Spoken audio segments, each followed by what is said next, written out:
Hello, welcome to Krishna technical Pathshala. Students, जैसा कि हम लोग पेपर को तैयार कर रहे हैं, ठीक है, SBT paper solution 2020 soil mechanics का है। इससे पहले ऑलरेडी हम लोग एक पार्ट देख चुके हैं जिसमें हमने क्वेश्चन 1 से 10 किए थे। अभी जो हम लोग क्वेश्चन कर रहे हैं ये हमारे पास हैं 11 से 20। ओके, अभी जो हमारे पास क्वेश्चन है कौन से, हमारे पास 11 से 20। अब और इसमें हमने कुछ न्यूमेरिकल्स भी देखने हैं जो न्यूमेरिकल्स पूछे गए हैं। मेरी आप सबसे एक सिंपल सी रिक्वेस्ट है कि आपने वीडियो को ना अच्छे से समझना है। जैसे बहुत सारे बच्चे बोलते हैं कि सर इतना टाइम लग जाता है, 10 ही क्वेश्चन सॉल्व हो पाते हैं। यस, मैं मानता हूँ इस बात को कि 1 घंटे में कभी कभी हम लोग 10 क्वेश्चन सॉल्व कर रहे होते हैं, बट स्टूडेंट्स वो एक्चुअल में 10 क्वेश्चन नहीं होते हैं, वो बहुत ज़्यादा क्वेश्चन होते हैं। एक एक पॉइंट को जैसे मैं भी आपको बता रहा हूँ, अभी मैं 2020 कर रहा हूँ, नेक्स्ट मैं आपको 2019 का कराऊँगा। और मुझे लगता है कि जब आप 2021 का जब पेपर दे रहे होंगे, आप अपना एग्ज़ाम जुलाई या फिर अगस्त जब भी पेपर होगा, तो आपको ये रियलाइज़ होगा कि मैंने 60 क्वेश्चंस से कितनी हेल्प ली है। ये सुनो, मुझे जहाँ तक लगता है कि आपको बहुत ज़्यादा हेल्प होने वाली है। ठीक है, तो देखते हैं हम लोग स्टूडेंट्स 1 बाय 1 क्वेश्चंस को समझते हैं। और हर देखिए मेन ये है, जब अभी तो आप जैसे डिप्लोमा कॉलेज में हैं, यही जब आप जूनियर इंजीनियर्स का किसी भी स्टेट का या सेंट्रल गवर्नमेंट का या रेलवे का आप एग्ज़ाम देंगे, तो उस टाइम पे आपके सामने जो सबसे बड़ा टफ टास्क होगा वो है क्वेश्चंस प्रैक्टिस करना। ठीक है ना। तो मैंने देखा है कि बहुत सारे बच्चे कि बहुत सारी बुक सॉल्व कर देते हैं बट फिर भी सिलेक्शंस नहीं हो पाते। रीज़न क्या है कि वो सिर्फ क्वेश्चन को रटने में लगे रहते हैं। अगर वो सेम क्वेश्चन आ गया तो उनका आंसर आ जाएगा, अगर नहीं आया तो फिर नहीं हो पाता है। तो इसलिए हम लोगों को क्या करना चाहिए, कम क्वेश्चंस को सॉल्व करना चाहिए, परंतु क्वेश्चंस को अच्छे ढंग से सॉल्व करना चाहिए। जैसे कि अभी हम लोग इस क्वेश्चन से समझना चाहते हैं, आप सभी को एक क्वेश्चन दिखाई दे रहा होगा, यस और नो। क्वेश्चन को देखिए, the process of compaction involve. ठीक है, तो अब हमारे को एक ही ऑप्शन करेक्ट होगा। ठीक है, ए बी सी में से कोई एक ऑप्शन करेक्ट होगा। तो जो दो गलत है वो क्यों गलत है, अगर ये बात आपको क्लियर हो गया तो आपने एक्चुअल में 3 क्वेश्चंस को क्या कर लिया स्टूडेंट, सॉल्व किया है। ओके, तो इस तरीके से इस पैटर्न से हमको क्वेश्चंस को हमेशा सॉल्व करना चाहिए। तो क्वेश्चंस है the process of the compaction involve. तो सबसे पहले स्टूडेंट्स हमारे को पता होना चाहिए कि what is the meaning of compaction. Compaction का मतलब होता है कि कोई भी सॉइल सैंपल है, आपने उस पर क्या लगाया, एक स्टैटिक लोड लगाया, या ठीक स्टैटिक या फिर डायनेमिक डायनेमिक आपने लोड लगाया। ठीक है, आपने डायनेमिक लोड लगा दिया, तो उसके बाद सॉइल क्या कर रहा है, वो धीरे धीरे कंप्रेस हो रहा है। यस और नो। अब हो क्या रहा है, एक्चुअल में क्या हो रहा है कि जब आपके पास कोई भी एक लूज सॉइल है तो उस सॉइल के अंदर वॉइड्स क्या होते हैं, बहुत ज़्यादा होते हैं। यस और नो। अब उन वॉइड्स में क्या हो सकता है, या तो वाटर अवेलेबल हो सकता है, या फिर एयर अवेलेबल हो सकता है, या फिर बोथ हो सकते हैं। यस और नो। वाटर हो सकता है, एयर हो सकता है, या बोथ अवेलेबल हो सकते हैं। But in case of compaction, compaction का मतलब क्या होता है, एक्सपल्सन। ठीक है ना, एक्सपल्सन ऑफ एयर वॉइड्स होता है। क्या होता है, एक्सपल्सन ऑफ एयर वॉइड्स होता है। यही जब हम लोग देखेंगे स्टूडेंट्स कंसोलिडेशन में, तो कंसोलिडेशन का मतलब क्या है, कंसोलिडेशन का मतलब होता है एक्सपल्सन ऑफ पोर वाटर, या फिर वाटर जो रहता है उसका होता है। कंसोलिडेशन का जो मेन कंडीशन होता है कि सॉइल इज फुली सैचुरेटेड। अगर सॉइल फुली सैचुरेटेड नहीं होगा तो कंसोलिडेशन भी वहां पे नहीं होगा। ये कंडीशन आपने ध्यान देना है। जब भी हम लोग कंसोलिडेशन करते हैं तो वहां पे जो पहला स्टेप होता है वो क्या होता है, compaction, removal of air voids, then क्या होता है, रिमूवल ऑफ वाटर वॉइड्स होता है। तो इसलिए स्टूडेंट्स यहाँ पे जो इसका करेक्ट आंसर आएगा वो हमारे पास क्या होगा, इसका बी ऑप्शन करेक्ट आंसर होगा, expulsion of air voids. Yes or no? Expulsion of air void is the process of the compaction. अगर यही हमारे पास क्या होता है, the process of consolidation involve expulsion of क्या होता है, पोर वाटर होता। क्या होता है, एक्सपल्सन ऑफ पोर वाटर। जो भी हमारे पास क्या है, वाटर है, वो उसमें से क्या करता है, धीरे धीरे बाहर निकलता है। कंसोलिडेशन एक स्टैटिक प्रोसेस होता है, जैसे कि आपने कोई भी, और कंसोलिडेशन जनरली क्ले में होता है। ये ध्यान देना, कंसोलिडेशन किस में होता है, क्ले में होता है। क्ले में मीन्स वहाँ से वाटर का एक्सपल्सन में एक टाइम लगता है। ठीक है, और जो कंपैक्शन होता है स्टूडेंट्स, ये इंस्टेंटेनियस प्रोसेस होता है, जबकि कंसोलिडेशन टाइम टेकिंग प्रोसेस होता है, उसमें सालों साल लग जाते हैं उसको कंप्लीट होने में, कंसोलिडेशन को, क्योंकि क्ले में से मॉइस्चर्स में बहुत धीरे धीरे क्या करता है, वो बाहर निकलता है। ठीक है, तो उसे हम लोग क्या बोलते हैं, कंसोलिडेशन बोलते हैं। तो ये हमारे पास डिफरेंसेस हैं, कुछ डिफरेंसेस कि कंपैक्शन, कंपैक्शन का मतलब होता है expulsion of air voids, consolidation expulsion of क्या होता है, पोर वाटर होता है, दोनों का नहीं है, ठीक है। तो ये हमारे पास क्या आएगा, क्वेश्चन नंबर 11 का आंसर होगा स्टूडेंट। नेक्स्ट क्वेश्चन देख रहे हैं हम लोग, the standard Proctor test the hammer is dropped from a height of, ठीक है ना, hammer is dropped height from a height of 12 inch, 10 inch, 12 inch, 18 inch and 20 inch, ठीक है। ये इंच को रिप्रेजेंट कर रहा है स्टूडेंट्स यहाँ पे।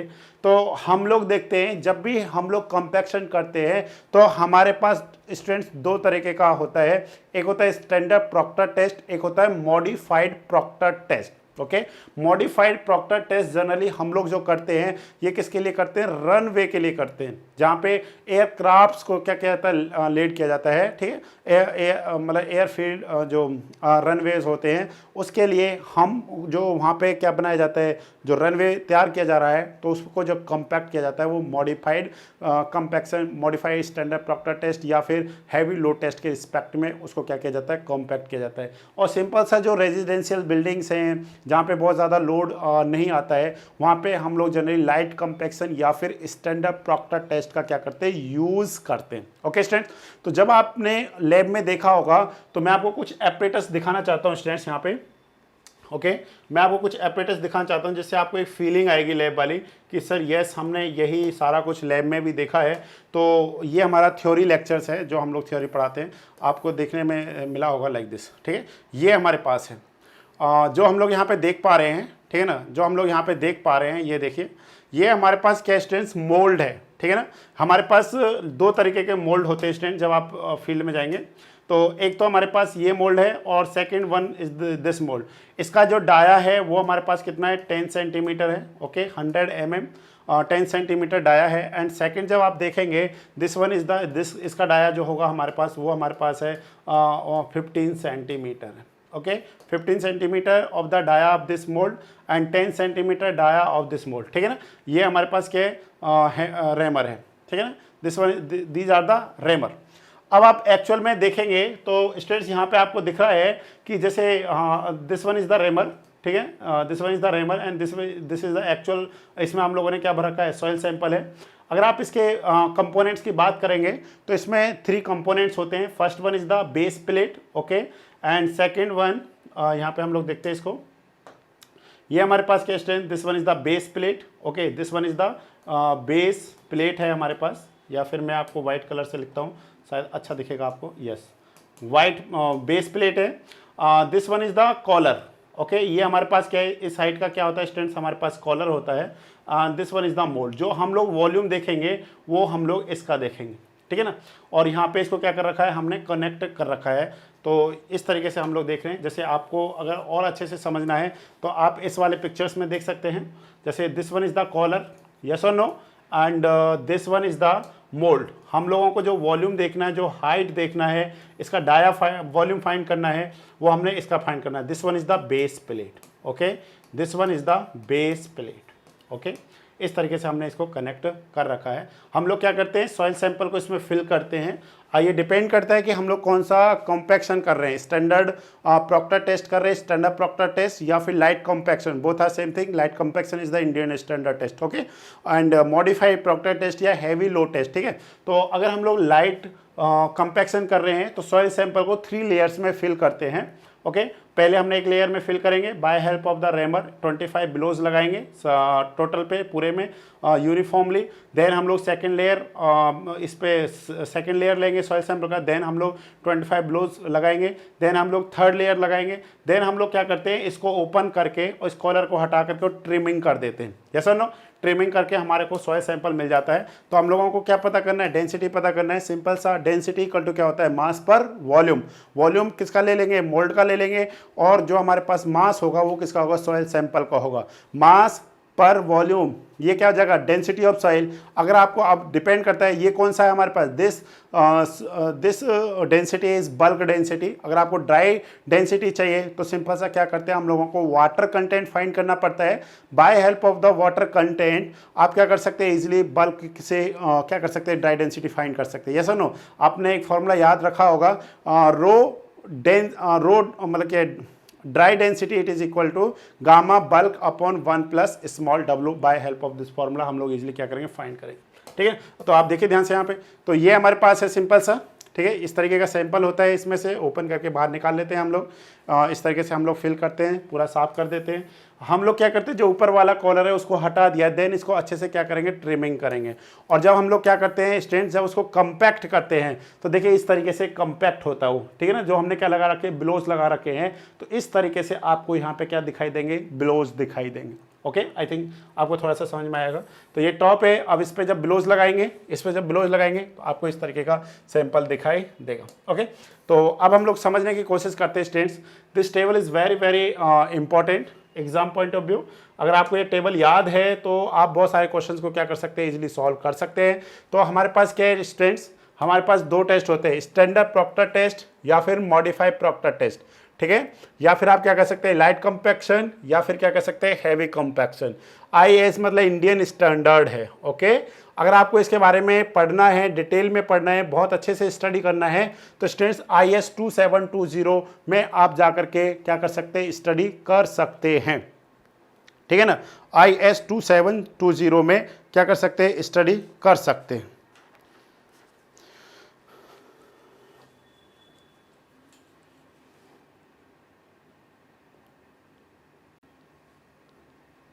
ओके स्टूडेंट्स, तो इसमें देखते हैं हम लोग। तो यहाँ पे हमारे पास क्या है स्टूडेंट्स, जो हम लोग वेट देख रहे हैं, वेट हमारे पास क्या है, वॉल्यूम ऑफ द मोल्ड। तो स्टूडेंट जब हम लोग वॉल्यूम ऑफ मोल्ड की बात कर रहे हैं तो यहाँ पे हम लोग देख रहे हैं स्टैंडर्ड प्रॉक्टर टेस्ट। तो यहाँ पे हमारे पास आएगा, इसका वैल्यू है 945 cc। कितना हमारे पास, 945 हमारे पास क्या होगा स्टूडेंट, cc होगा, या फिर हम लोग क्या कह सकते हैं 130 पर फीट क्यूब।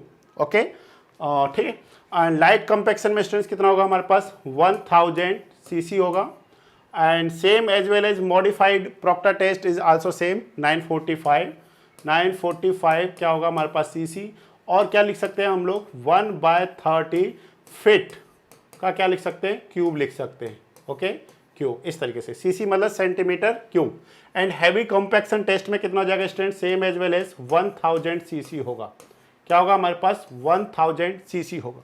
अब आप कहेंगे सर आपने तो अभी दो टाइप के मोल्ड बताए थे, एक तो था 10 सेंटीमीटर मोल्ड और दूसरा था हमारे पास क्या 15 सेंटीमीटर मोल्ड। तो ये जो वॉल्यूम दे रखा है ये किसका है, तो जनरली स्टूडेंट जो हम लोग यूज़ करते हैं ना वो 10 सेंटीमीटर मोल्ड को यूज़ करते हैं, ना कि 15 सेंटीमीटर मोल्ड को यूज़ करते हैं। अभी मैं आपको बताऊंगा कि 15 सेंटीमीटर मोल्ड को आपने कब यूज़ करना है। ओके, उसको हम लोग उसका डिफरेंट है, और वहाँ पे जो विलोज हैं उसको भी हम लोग देखेंगे। Number of layers, in case of standard Proctor में हमारे पास नंबर ऑफ लेयर्स कितना होता है 3, लाइट कंपैक्शन में भी कितना होता है 3, मॉडिफाइड में कितना होता है students 5, and heavy compaction test में भी कितना होता है स्टूडेंट्स 5 होता है। नेक्स्ट हमारे पास है number of blows on each layer. ठीक है, तो इसमें हमारे पास क्या है स्टूडेंट, प्लीज रिमेंबर 25, 25, 25 एंड 25। ये कब है, ये हमारे को ध्यान देना है जब 10 सेंटीमीटर डाया ऑफ मोल्ड की बात कर रहे हैं। अगर यही आप 15 सेंटीमीटर मोल्ड ऑफ डाया की बात करेंगे तो उस केस में जो नंबर ऑफ ब्लोज होंगे वो हमारे पास कितने होंगे, 56 होंगे। ठीक है ना, अगर 15 सेंटीमीटर डाया ऑफ मोल्ड लेते हैं तो वहाँ पे हमारे पास क्या आ जाएगा स्टूडेंट्स, वहाँ पे हमारे पास क्या हो जाएगा, वहाँ पे हमारे पास होगा उस केस में हम लोग जो देख रहे हैं 56 हमारे पास क्या होंगे, नंबर ऑफ ब्लोज होंगे। ठीक है, और उसका जो डाया होता है, उसका जो वॉल्यूम होगा 15 सेंटीमीटर का वो 2200 क्या होगा 50 होगा।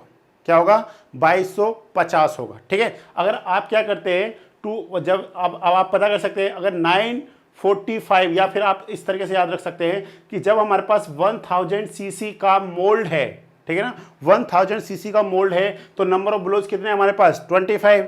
अगर हम लोग 2250, ठीक है ना, 2250 cc 2250 सीसी के मोल्ड को यूज़ करते हैं तो नंबर ऑफ ब्लोज कितने हो जाएंगे, 56 हो जाएंगे, ठीक है ना, 56 हो जाते हैं। तो आप इस तरीके से याद रख सकते हैं इसको, ठीक है। नेक्स्ट हमारे पास है वेट ऑफ रेमर, ठीक है ना, weight of rammer in case of light compact. Standard Proctor में क्या होता है हमारे पास 5.5 LB या फिर हम लोग क्या कहेंगे 2.495 kg, and in case of light compaction this weight is the 2.6, in case of modified proctor test 4.54 kg, और नेक्स्ट हमारे पास क्या stands 4.9 kg in case of heavy compaction test. Free fall height is the 12 inch in case of standard Proctor test, या फिर जब आप इसको mm में कन्वर्ट करेंगे तो 304.8 mm, ठीक है ना। जब आप इसमें देखते हैं हमारे पास ये होता है हमारे पास 310 mm होता है, कितना होता है हमारे पास 310 mm होता है। In case of modified Proctor test free fall height of the rammer this one is the 454.5 mm और 18 इंच होता है, and in this case 450 mm होता है। प्लीज रिमेंबर दिस डेट, ठीक है। अब आपके मन में एक क्वेश्चन रह गया अभी भी कि सर आपने एक चीज़ नहीं बताया है कि हम लोग 15 सेंटीमीटर मोल्ड को कब यूज़ करेंगे। स्टूडेंट्स आपने क्या करना है, जो भी सॉइल लेते हैं हम लोग पल्वराइज्ड सॉइल सैंपल लेकर के चलते हैं। मीन सॉइल लेंगे, उसको पहले क्या करते हैं, ब्रेक करते हैं छोटे छोटे पार्टिकल्स में, देन हम लोग उसको ओवन में लेके जाते हैं, ओवन ड्राइड करते हैं, देन उस सॉइल सैंपल को हम लोग क्या करते हैं, यूज़ करते हैं। अब हमने देखना है कि जो सॉइल सैंपल आप यूज़ कर रहे हैं वो सॉइल सैंपल 4.75 mm सीप से आपने क्या कराना है, पास कराना है। If more than 20%, please remember this result, if more than 20% results are retained on the 4.75 mm seed, then we use 15 centimeter dia of mold, otherwise generally we use 15 centimeter dia of mold. Okay students, ये point आपने क्या रखना है, याद रखना है, each and everything related to this। तो I think अब आपका क्वेश्चन सॉल्व हो जाना चाहिए। तो बताइए क्वेश्चन क्या होगा स्टूडेंट्स हमारे पास। क्वेश्चन को हम लोग ये स्टूडेंट्स हमारे थ्योरी लेक्चर से जो हम लोग थ्योरी पढ़ाते हैं प्रॉपर वे में, SSC JEE के लिए जो पढ़ाया हुआ है वो टॉपिक है। अगर आपको पढ़ना है हमारे से किसी तरीके से जुड़ना है तो स्टूडेंट्स आपको सारे सब्जेक्ट प्रॉपर वे में अच्छे से पढ़ाए जाते हैं। तो in standard Proctor test the hammer, hammer की जगह क्या आएगा स्टूडेंट्स, रेमर आएगा, ठीक है ना। Rammer is dropped from a height of the, in case of standard Proctor test 12 inch, और क्या लिख सकते हैं हम लोग 304.5 mm, यस और नो। या फिर अगर यही हमारे पास क्या होता है, Indian standard light compaction test, this value is the 310 mm, okay. अगर हमारे पास इंडियन स्टैंडर्ड प्रॉक्टर टेस्ट की जगह पे क्या होता है, मॉडिफाइड प्रॉक्टर टेस्ट होता, then 18 centimetre 18 inch is correct. Otherwise क्या होता है हमारे पास स्टूडेंट्स 454.5 mm, और यही अगर हमारे पास क्या होता in heavy compaction test then 450 mm is correct, okay. तो हर पॉइंट आपको पता होना चाहिए कि कोई सही है तो सही क्यों है, गलत है तो गलत क्यों है। आई थिंक आपको थोड़ा सा यहाँ पे ये क्लियर हुआ होगा, ओके। तो ओके, नेक्स्ट क्वेश्चन समझते हैं स्टूडेंट्स। इसमें स्टूडेंट्स को बहुत ज़्यादा कन्फ्यूजन होता है, ठीक है। The maximum pressure which the soil can carry safely without risk of shear failure is called the safe bearing capacity, net safe bearing capacity, net ultimate bearing capacity and none of these। तो students इसके दो option तो कभी भी नहीं होंगे, ये ध्यान दीजिए। Net safe bearing capacity and net ultimate bearing capacity नहीं हो सकता है। आपने ध्यान देना है कि आंसर कब होगा, ये तब हो सकता है द मैक्सिमम नेट प्रेशर, ध्यान से समझिए, the maximum net pressure NET, net pressure. जब नेट प्रेशर नहीं दे रखा है तो ये दोनों कभी भी नहीं हो सकते। क्या स्टूडेंट्स को जो सबसे ज़्यादा प्रॉब्लम है, अगर यहाँ पे नन ऑफ दीज की जगह पे क्या होता है स्टूडेंट्स, अल्टीमेट बियरिंग कैपेसिटी होता, ठीक है ना, अल्टीमेट बियरिंग कैपेसिटी। तो मेजॉरिटी ऑफ स्टूडेंट जो आंसर टिक करके आता है वो अल्टीमेट बियरिंग कैपेसिटी पे टिक करके आता है, but students correct answer is the safe bearing capacity. ध्यान से ध्यान दीजिए, क्या है हमारे पास, safe bearing capacity is the correct answer of this question. अब हम लोग इसको समझने की क्या करते हैं स्टूडेंट्स, कोशिश करते हैं। मैंने कुछ डेफिनेशंस आपके लिए लिखी हैं, आप इन्हें क्या कर सकते हैं, यूज़ करिए अपने एग्जाम पॉइंट ऑफ व्यू में, ठीक है ना। अगर आपके पास छोटा क्वेश्चन आता है, बड़ा आता है, जिस भी तरीके का है, आप उनको यूज़ कर सकते हैं। क्या है हमारे पास, ध्यान से समझने की कोशिश करिए एक एक पॉइंट को। Ultimate bearing capacity it is denoted by QU। सबसे पहले तो हमारे को पता होना चाहिए कि नोटेशन क्या है, QU से डिनोटेड करते हैं। Ultimate bearing capacity of soil की बात हो रही है स्टूडेंट्स। ये किसकी बात हो रही है? सॉइल की बात हो रही है यहाँ पे। It is the gross pressure at the base of foundation eight which soil fails in shear. मतलब ये हमारे पास क्या स्टूडेंट्स? ग्रॉस प्रेशर जिस पे सॉइल क्या हुआ है? जस्ट फेल होने वाला है। क्या होने वाला है? जस्ट फेल होने वाला है। परंतु एग्जाम में क्या पूछा है? Without risk, without risk safely क्या है हमारे पास? जो क्या सॉइल है वो सेफ है शियर फेलियर से। मतलब यहाँ पे क्या हो रहा है? यहाँ पे जस्ट फेल होने वाला है। जस्ट फेल, फेल नहीं हुआ है, जस्ट फेल होने वाला है। ठीक है ना? तो इस पॉइंट को हमने क्या रखना है? याद रखना है। It is the gross pressure at the base of foundation eight which soil fail in shear. और क्या कह सकते हैं students?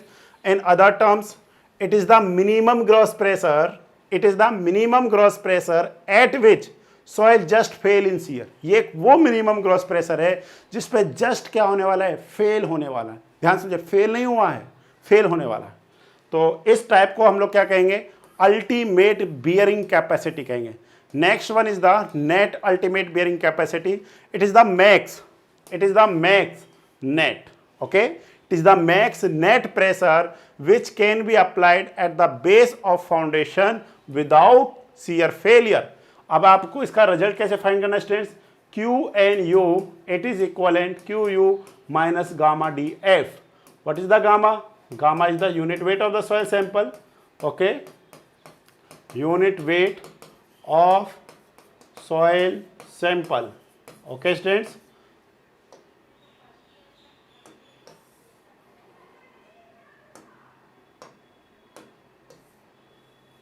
Gamma is the unit weight of soil sample.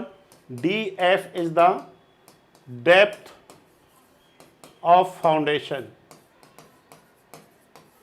Okay, depth of foundation taken from the ground surface like this. This one is the footing like this, and this height is the dF, depth of foundation, and this one is the width of the foundation like this. तो dF is the depth of foundation, gamma is the unit weight of the soil sample. अब depend करता है students, ध्यान दीजिए, जब भी dF के साथ आ रहा है तो जो यहाँ पे हमने सॉइल सैंपल ले रखा है, ये जो सॉइल सैंपल है इसका जो यूनिट वेट है, this one is the gamma. Gamma dF के रिस्पेक्ट में हम लोग बात कर रहे हैं, ठीक है ना? तो ये हमारे पास है। नेक्स्ट है स्टूडेंट्स नेट से bearing capacity. It is the net pressure which can be applied safely. देखिए पहले वाले में सेफली नहीं था, इस बार वाले में क्या है? सेफली आया है, ये डिफरेंस है। Safely at the base of footing without risk of the failure. It is denoted by QNS and it is equivalent क्या होता है स्टूडेंट्स? QNU डिवाइड में क्या होता है हमारे पास? Factor of safety. और इसको हम लोग आगे क्या लिख सकते हैं students? QNU upon factor of safety, QU minus gamma DF upon क्या हो जाएगा? फैक्टर ऑफ सेफ्टी होगा। इसमें और इसकी डेफिनेशन में सिर्फ डिफरेंस किसका है स्टूडेंट्स? यहाँ पे वो है हमारे पास सेफली वर्ड का, ठीक है ना? यहाँ पे क्या हो रहा है? सेफली हो रहा है, रिस्क नहीं है, कोई भी आराम से आप क्या कर सकते हैं? उसको देख सकते हैं। And last one is the, जिसको हमने स्टडी करना है, safe bearing capacity means QS। It is the maximum gross pressure which the soil can carry safely without shear failure. Okay, तो correct answer is the safe bearing capacity. Safely, ये safely word it is very very important. QS it is equivalent QNS plus क्या होता है? Gamma DF के equivalent होता है। What is the QNS? Means QU bye क्या हो जाएगा? QNU अपॉन क्या होगा? फैक्टर ऑफ सेफ्टी प्लस क्या हो जाएगा? Gamma DF। नेक्स्ट टर्म में और आप देखेंगे QNU it is equivalent QU minus gamma DF upon factor of safety plus क्या आ जाएगा students? Gamma DF। It is the answer. तो ये हमारे पास इंपॉर्टेंट पॉइंट है। It is the maximum gross pressure soil pressure at which the soil can carry safely without shear failure. And next one is the students net safe settlement pressure. It is also known as the safe bearing pressure. Students ये वो pressure है, ये वो pressure है जिसमें जो settlement है वो अलोएबल सेटलमेंट तक होना चाहिए। अलोएबल मीन जिसे बियर किया जा सके कि इसके कारण कोई भी किसी भी तरीके का क्या नहीं होगा? फेलियर नहीं होगा। उस प्रेशर को हम लोग क्या बोलते हैं? नेट सेफ सेटलमेंट प्रेशर बोलते हैं। ओके स्टूडेंट्स, तो these are the very important terms. I think आपको थोड़ा सा क्लियर हुआ होगा एग्जाम पॉइंट ऑफ व्यू से इन सारे टर्म्स को आप लिख सकते हैं, याद रख सकते हैं, एग्जाम में कोई भी क्वेश्चन आए आप इजीली उनका आंसर दे सकते हैं। तो आई थिंक आपको अच्छे से क्लियर हो गया। विच ऑप्शन इज करेक्ट, बोलिए। A option is correct, A is the correct answer. Next बताइए, नेक्स्ट क्वेश्चन देखिए, इस क्वेश्चन का क्या आंसर आएगा स्टूडेंट्स, बताइए फास्ट, जल्दी से बताइए। What is the correct answer? The method of improving the engineering performance of soil with the help of admixtures is called soil exploration, soil stabilization, consolidation या none of the। तो soil stabilization, correct answer is the soil stabilization। जैसे मैं आपको नाम बताता हूँ, first one is the mechanical stabilization, yes or no? Second one is the lime stabilization, cement stabilization, bitumen stabilization, thermal electrical stabilization, chemical stabilization. These are the work as a admixtures to enhance the properties, to enhance the engineering properties like as shear strength, consolidation, compaction, permeability. These are the engineering properties enhanced by the admixtures like as lime and cement and bitumen, chemicals, electricals. These are the admixtures, behave like as admixtures, okay? तो by help of that admixture is called the soil stabilization, okay? आपको पता है मैंने आपको last case में समझाया था कि मैकेनिकल स्टेबलाइजेशन का मतलब क्या होता है, ग्रेडेशन, ठीक है ना, मिक्स द ग्रेडेशन, मतलब coarse grain fine grain soil को क्या कर देते हैं, मिक्स कर देते हैं और उससे क्या होती है, प्रॉपर्टीज इनहेंस होती है। जैसे फॉर एग्जांपल अगर आप कोर्स ग्रेन सॉइल है, अगर आप उसमें कुछ फाइन ग्रेन सॉइल को क्या कर देते हैं, एडअप कर देते हैं, तो वहाँ पे परमेबिलिटी क्या हो जाएगी स्टूडेंट्स, कम हो जाएगी। यस और no? Because fine grain soil का जो परमेबिलिटी होता है वो बहुत कम होता है compare to coarse grain soil. अगर आपके पास कोई कोर्स ग्रेन सॉइल है, अगर आप उसने फाइन ग्रेन सॉइल में ला दिए तो this type soil is non is the well graded soil. Yes और नो? वेल ग्रेडेड का मतलब क्या है कि ऑल साइज के पार्टिकल्स और available in a particular soil sample, ठीक है, तो उसे हम लोग क्या कहेंगे, वेल ग्रेडेड सॉइल सैंपल कहेंगे। तो हमारा मेन मोटो क्या है कि वेल ग्रेडेड सॉइल सैंपल होना चाहिए, ठीक है। तो ये है हमारे पास, जैसे कि सीमेंट स्टेबलाइजेशन करेंगे, lime stabilisation generally for clay, yes और no, same as well as bitumen, clay, sand या फिर सिल्ट में हम लोग करते हैं, और इन टॉपिक को मैंने लास्ट में आपको एक्सप्लेन किया था। तो आई थिंक दिस क्वेश्चन आपको समझ में आ गया होगा। नेक्स्ट क्या स्टूडेंट्स हमारे पास, नेक्स्ट है हमारे पास Stokes law is use to determine the properties of the soil. तो students permeability, compaction, consolidation and the particle size. Answer, correct answer is the particle size. By help of the Stokes law is use to determine the properties of soil. वो क्या हमारे पास particle size है। आप लोगों ने environment में पढ़ा होगा, जब आप सेटलिंग वेलोसिटी देखते हैं या फिर एफिशिएंसी देखते हैं कि कितना पार्टिकल्स रिमूवल हुआ है, तो वहाँ पे आप किस लॉ को यूज़ करते हैं, स्टोक्स लॉ को यूज़ करते हैं, और वहाँ से आप क्या करते हैं, डायमीटर क्या करते हैं, पता करते हैं। तो same as well as particle size को पता करने के लिए हम लोग क्या करते हैं, स्टोक्स लॉ को क्या करते हैं स्टूडेंट्स, यूज करते हैं। अगर आपसे पूछा जाए परमेबिलिटी में तो कौन सा लॉ यूज किया जाता है स्टूडेंट, डार्सीज लॉ यूज किया जाता है। कौन सा लॉ यूज होता है, Darcy's law.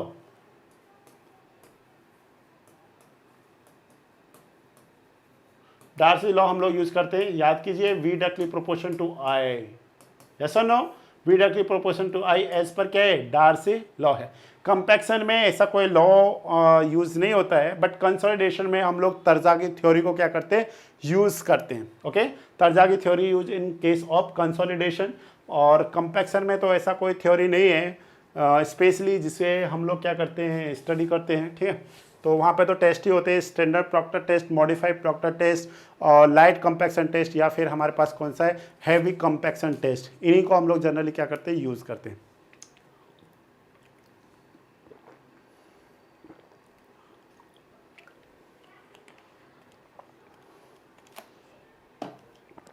Okay, any doubt please आप मेरे को कमेंट कर सकते हैं। मेरी पूरी कोशिश रहेगी कि मैं आपके क्वेश्चन का आंसर दूं। दिस क्वेश्चन आपने देख करके इसका आंसर बता देना है। The liquid limit minus plastic limit, ठीक है ना, ये माइनस आएगा और ने मस्त लिख दिया है, ठीक है, माइनस आएगा। Minus plastic limit is termed as the, अगर आपको क्या कह रहे हैं, liquid limit minus plastic limit, तो इट इज इक्वलेंट, बोलिए students, it is equivalent IP equal to plasticity index, या प्लास्टिक इंडेक्स दे रखा है यहाँ पे, ठीक है ना। तो हम लोग देख लेते हैं इसको, प्लास्टिक इंडेक्स, ठीक है। IP is the LL minus क्या होता है PL क्या होता है, लिक्विड लिमिट माइनस हमारे पास क्या होता है प्लास्टिक लिमिट के इक्वलेंट होता है। आप सभी को पता है प्लास्टिक लिक्विड लिमिट हम लोग कैसे फाइंड करते हैं, बाय हेल्प ऑफ द कैसे ग्रेंडे एपरेटस की हेल्प से फाइंड करते हैं, ऐसा नो। हम लोग देखते हैं कि कितने बिलोज पे हम लोग मतलब क्या है n = 25 बिलोज पे वाटर कंटेंट को फाइंड करते हैं। तो जो वाटर कंटेंट हमारे को मिलता है n = 25 बिलोज पे, उसी वाटर कंटेंट को हम लोग क्या बोल देते हैं कि ये सॉइल सैंपल का क्या रहा होगा, लिक्विड लिमिट रहा होगा, यस और नो। तो इस पॉइंट को हमने क्या रखना है, याद रखना है। नेक्स्ट अब हम लोग सारे इंडेक्सेस को देख लेते हैं स्टूडेंट्स। यहाँ पे first one is the IP, मतलब this one is the plastic limit. Second one is the हमारे पास है श्रिंकेज इंडेक्स। तो श्रिंकेज इंडेक्स मतलब हो गया IS, it is equivalent plastic limit minus किसके होगा, sorry plastic limit minus shrinkage limit के इक्वलेंट होगा। Next one is the liquidity index IL, ये हमारे पास स्टूडेंट्स किसके इक्वल होता है, हमारे को ध्यान से देखना है इसमें, WN minus WP upon WL minus क्या होगा WP के इक्वलेंट होगा। Next one is the consistency index IC, it is equivalent क्या होगा students, WL minus WN upon WL minus क्या होगा WP के इक्वलेंट होगा। तो आप देख सकते हैं जब हम लोग कंसिस्टेंसी की बात कर रहे हैं तो LL होगा, और जब हम लोग लिक्विड लिमिट की बात कर रहे हैं तो PP होगा। और इसमें थोड़ा सा अगर कन्फ्यूजन भी हो जाए तो आपको एक रिलेशन याद होना चाहिए स्टूडेंट्स। क्या रिलेशन है, liquidity index plus consistency index it is equivalent 1। क्या ये 1 के इक्वलेंट आ रहा है, आप इनको एडअप करके देखिए तो यस आ रहा है। WN minus WP plus LCM जो दोनों का डिनोमिनेटर सेम है, तो आप इसको देख लीजिए, WN से WN कैंसिल हो जाएगा, WL minus WP, that means both formulas are correct. Okay okay, ये हमारे पास है IL plus IC it is equivalent 1। And last one is the toughness index. तो इसको हम लोग क्या कहेंगे स्टूडेंट्स, IT कहेंगे। It is the ratio of the IP upon क्या होता है IF होता है, यस और no. It is the ratio of IP upon IF. What is the IP? IP is the plasticity index. Okay, plasticity index. And what is the IF? Is the flow index. Flow index. अब एक और question आपके मन में आ गया होगा कि flow index हमारे पास क्या स्टूडेंट्स, ये भी हम लोग देख लेते हैं।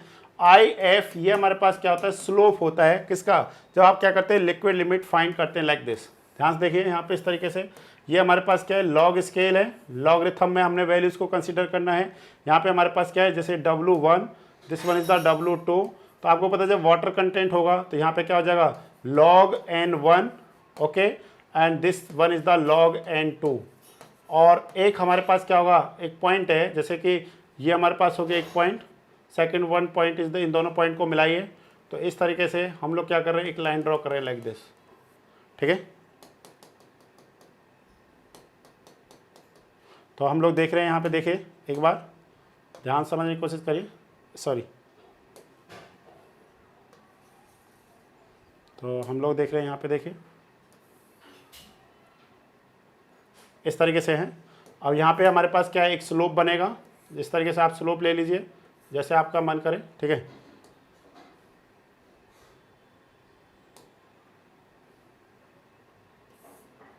सॉरी, कहीं पे भी देख लीजिए, जो हमारे पास ये स्लोप जो आएगा, this one is the theta. तो जो हमारे पास ये थीटा होगा, ये वाला angle this equivalent this angle, कोई सा एंगल ले लीजिए, ये वाला एंगल ले लीजिए, this theta is the IF। Okay, जो स्लोप है किसके between, water content versus number of blows के बिटवीन जो हमारे पास है, इसमें जो स्लोप है यही हमारे पास क्या कहलाएगा students, IF is the flow index कहलाएगा। ध्यान से समझना इस पॉइंट को, IT is the directly proportion to the strength, ठीक है ना। Toughness index is directly proportion to shear strength of the soil sample, but IF is the inversely proportion to the shear strength of the soil sample. इस point को आपने याद रखना, exam में काफी बार पूछा भी जाता है। तो आपको देखिए, जैसे हमारे को, जैसे अगर आपको लिक्विड लिमिट पता करना है तो देखिए log N1 log N2, तो हम लोग क्या देखेंगे यहाँ पे हम लोग देखेंगे, एक सेकंड देखने की कोशिश करिए, देखिए मैं आपको बताता हूँ यहाँ पे ध्यान से। जैसे हमारे पास एक इस तरीके से लेंगे हम लोग, ठीक है, इस तरीके से हम लोगों ने ले लिया। और हमको पता है कि यहाँ पे जो वैल्यू है वो है हमारे पास है log 10 25, कितने नंबर ऑफ बिलोज पे, 25 नंबर ऑफ बिलोज पे हम लोग क्या कर रहे हैं, वाटर कंटेंट को जो फाइंड करेंगे, जो वाटर कंटेंट हमारे पास आएगा इसी को हम लोग क्या बोलते हैं, लिक्विड लिमिट बोलते हैं। ठीक है, और ये जो हमारे पास कर्व आएगा, जो हमारे पास कर्व है फ्लो कर्व, ठीक है ना, क्या बोलेंगे इसको, फ्लो कर्व, इसका जो स्लोप है उसे हम लोग क्या बोलेंगे, फ्लो इंडेक्स बोलेंगे। तो एग्जाम में 2-3 ऐसे पॉइंट्स हैं जो हमको याद रखने हैं हमेशा। वो क्या क्या पॉइंट याद रखने हैं स्टूडेंट्स, वो याद रखने हैं, IT toughness index is directly proportional to the shear strength and its value, जो इसका वैल्यू है वो 0 से 3 के बीच में क्या करता है स्टूडेंट्स, लाई करता है। क्या करता है, 0 से 3 के बीच में क्या करता है, लाई करता है। अगर किसी सॉइल सैंपल का प्लास्टिसिटी इंडेक्स अगर 1 से लेसर है तो वो इजीली क्या कर जाता है, ब्रेकेबल होता है अपने किस पे, प्लास्टिक लिमिट पे। ओके, इन पॉइंटों को हमने क्या रखना है, याद रखना है। और किसी भी सॉइल सैंपल का जो लिक्विडिटी इंडेक्स होता है या जो लिक्विड लिमिट होता है किसी भी सॉइल सैंपल का, वो क्या होता है, आपने ध्यान देना है, लिक्विड लिमिट पे किसी भी सॉइल सैंपल का शियर स्ट्रेंथ कभी भी 0 नहीं होता है। जनरली हम लोग क्या पढ़ते हैं, लिक्विड लिमिट वो वाटर कंटेंट होता है, वो मिनिमम वाटर कंटेंट होता है जहाँ पे सॉइल एक क्या करता है, मतलब एज ए बिहेव करता है, लिक्विड की तरह बिहेव करता है, मीन्स वो वाटर के साथ क्या कर सकता है, फ्लो कर सकता है। तो आप कहेंगे जो सर वाटर फ्लो, जब कोई भी सॉइल सैंपल वाटर के साथ फ्लो कर सकता है, दैट मीन्स उसके पास कोई शियर स्ट्रेंथ नहीं है। बट स्टूडेंट्स प्लीज रिमेंबर, सभी सॉइल के पास एक मिनिमम अमाउंट में क्या होती है, सेम शियर स्ट्रेंथ होता है। अब ये आपने मेरे को कमेंट करके बताना वो वैल्यू कितना होता है, ठीक है ना। नेक्स्ट वीडियो में मैं आपको बता दूंगा कि वो वैल्यू क्या होता है। अभी आपने एक क्वेश्चन आज के लिए कि at liquid limit what is the shear strength of all type of soil, ठीक है, तो ये क्वेश्चन आपके लिए। तो आई थिंक आपको सारे पैरामीटर समझ में आ गए, toughness index, plasticity index, shrinkage index and liquidity index, all points are clear. देख लीजिए 1 by 1 इस तरीके से। देखिए अगर आप पढ़ते हैं तो आपका किसी भी तरीके का कोई भी न्यूमेरिकल आए आपको कहीं में भी प्रॉब्लम नहीं होगी। सिर्फ आप अगर आप आंसर टिक करते हुए चलेंगे तो बात नहीं बनेगी ना।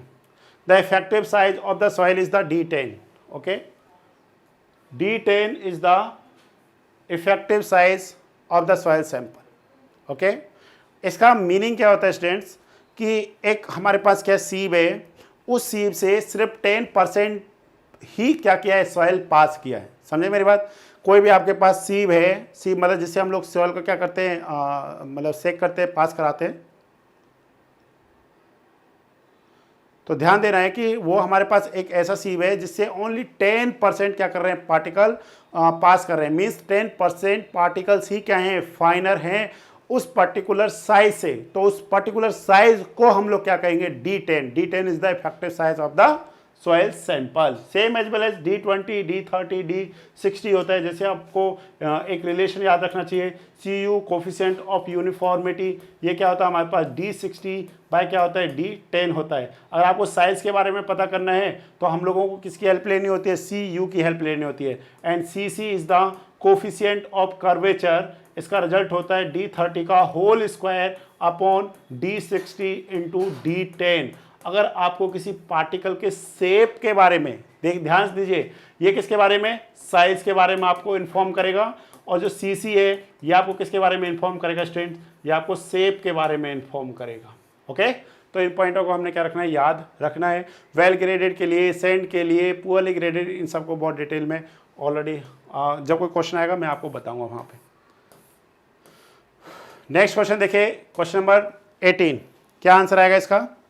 क्वेश्चन नंबर 18 का क्या आंसर आएगा students, the angle made by the failure envelope with horizontal in the Mohr circle is the cohesion, angle of internal friction, angle of wall friction, surcharge angle। तो स्टूडेंट्स ध्यान दीजिए कि जैसे हमारे पास कोई भी है, हम लोग इस तरीके से एक बना रहे हैं। यहाँ पे हमारे पास ऑन एक्स एक्सिस पे क्या होता है, नॉर्मल स्ट्रेस होता है, क्या होता है, नॉर्मल स्ट्रेस। और वाई एक्सिस पे हम लोग किसके, नॉर्मल स्ट्रेस मीन्स सिग्मा। और हम लोग जो यहाँ पे देखेंगे ऑन वाई एक्सिस पे क्या होता है हमारे पास, शियर स्ट्रेस। कौन सा स्ट्रेस होता है हमारे पास, शियर स्ट्रेस होता है। अब हमारे पास एक कोई भी एक फेलियर एनवेलप है लाइक दिस, ये हमारे पास क्या है, फेलियर एनवेलप। ये फेलियर एनवेलप जो है ये हॉरिजेंटल एक्सिस, मतलब हॉरिजेंटल एक्सिस हो गया ये, ये हमारे पास जो एंगल है, this angle is known as, ध्यान से देखिए, बताइए ये एंगल को हम लोग क्या कहेंगे, this angle is known as the angle of internal friction. Okay, this angle is known as angle of internal friction. Okay, this angle is known as the internal friction, and this intercept is known as the cohesion. Okay, this intercept is known as the cohesion, and this angle is the angle of internal friction. C, cohesion, it is denoted by C. Okay, C and phi are the parameters of the shear strength. Yes or no? C and phi are the parameters of shear strength of soil sample. किसी भी soil sample का जो shear strength होता है, shear strength means tau F max जो होता है हमारे पास, या फिर आप क्या कह सकते हैं S, it is equivalent C plus sigma dash dash tan phi dash as per Terzaghi's law. Okay, columns के अकॉर्डिंग क्या होता है, डिफरेंट होता है, वहाँ पे हम लोग सी एंड टोटल स्ट्रेस की बात करते हैं, बट इन केस ऑफ तरजागी हम लोग किसकी बात करते हैं, इफेक्टिव स्ट्रेस की बात करते हैं। ओके स्टूडेंट्स, क्वेश्चन नंबर 19 का आंसर बताइए।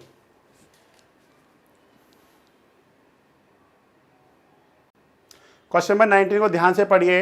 इन the triaxial shear test the intermediate principal stress is known as the, तो इंटरमीडिएट प्रिंसिपल स्ट्रेस मीन्स हो गया सिग्मा 2। ओके, तो it is also known as the minor principal stress. क्या कहेंगे इसको हम लोग, माइनर प्रिंसिपल स्ट्रेस मीन्स क्या कहेंगे इसको, सेल प्रेशर कहेंगे। यस और नो? तो आपने ध्यान देना है, पहली बात तो हमको पता है ट्राईएक्सल शियर टेस्ट, जब भी आपको शियर स्ट्रेंथ फाइंड करना है स्टूडेंट्स, तो हमारे पास कौन कौन से टेस्ट होते हैं, हमारे पास 4 टेस्ट होते हैं। First one is the direct shear test, second one is the triaxial shear test, third one is the unconfined compressive strength test, and fourth one is the vane shear test.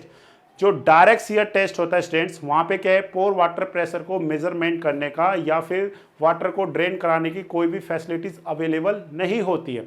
दूसरा point आपको क्या याद रखना है, और इन सारे test से find क्या कर रहे हैं हम लोग, शियर स्ट्रेंथ पैरामीटर फाइंड कर रहे हैं, सी एंड फाई का वैल्यू फाइंड कर रहे हैं। ओवरऑल हमारा यही काम है यहाँ पे, सी एंड फाई का वैल्यू फाइंड करना है, और सी एंड फाई अगर आपको पता है तो आप इजीली क्या कर सकते हैं, शियर स्ट्रेंथ पता कर सकते हैं। तो ये हमने क्या रखना है, ध्यान देना है।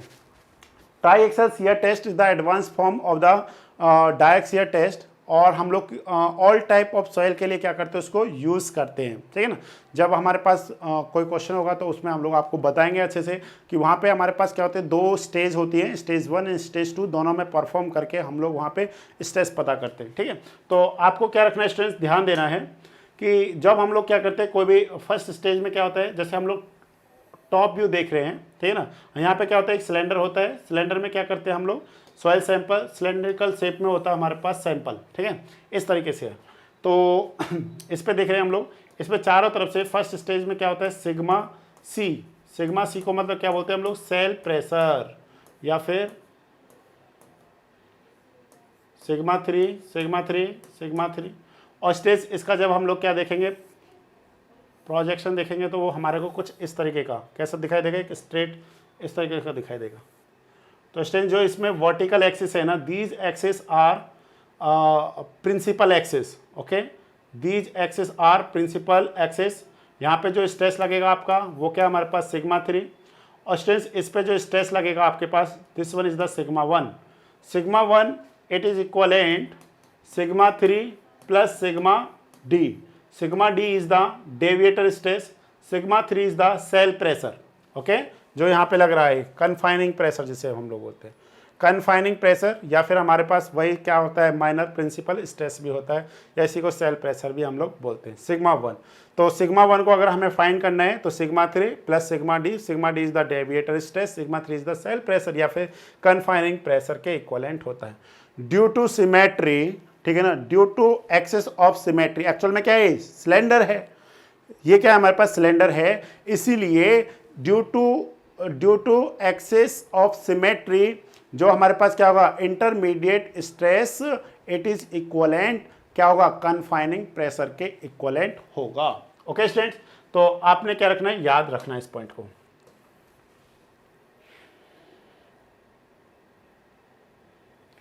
एक हमारे पास स्टूडेंट्स रिजल्ट होता है C&5 सॉइल के लिए। ओके, C&5 सॉइल के लिए हम लोगों ने एक रिजल्ट याद रखना है। रिजल्ट इस क्या है हमारे पास, σ1 equal to σ3 10 square 45 plus 5/2 plus 2C 10 45 plus 5/2। Majority of numerical students इस चैप्टर में इसी फॉर्मूले से हमारे पास क्या हो जाते हैं, सॉल्व हो जाते हैं। ठीक है, अगर एग्जाम में दिया जा रहा है, ध्यान क्या देना है कि सॉइल सैंपल कैसा है। सॉइल सैंपल जैसे हमारे को दे दिया उन्होंने कोहेजन लेस। ओके, क्या दे दिया, cohesionless. Cohesionless soil sample है, cohesionless soil sample, soil sample. या फिर हमारे को क्या दे दिया उन्होंने, फ्रिक्शनल सैंपल। क्या बोल दिया, फ्रिक्शनल सैंपल, जिसमें सिर्फ क्या है, फ्रिक्शन प्रेजेंट है, फ्रिक्शन सैंपल। ओके, या फिर हमारे को क्या दे दिया स्टूडेंट्स, जैसे कि सैंड, या फिर हमारे को क्या दे दिया, ग्रेवल। ओके, सैंड या फिर हमारे को क्या दे दिया, ग्रेवल। तो in this case what is the C equal to students 0। तो फिर फॉर्मूला हमारे पास क्या हो जाएगा, formula it is equivalent σ1 equal to σ3 10 square 45 plus 5/2। ये हमारे पास क्या होगा स्टूडेंट्स, रिजल्ट होगा। ओके, और आप यहाँ से क्या कर सकते हैं, σ1 बाय σ3 इट इज इक्वलेंट क्या हो जाएगा स्टूडेंट्स, 10 स्क्वायर 45 प्लस क्या हो जाएगा हमारे पास 5/2।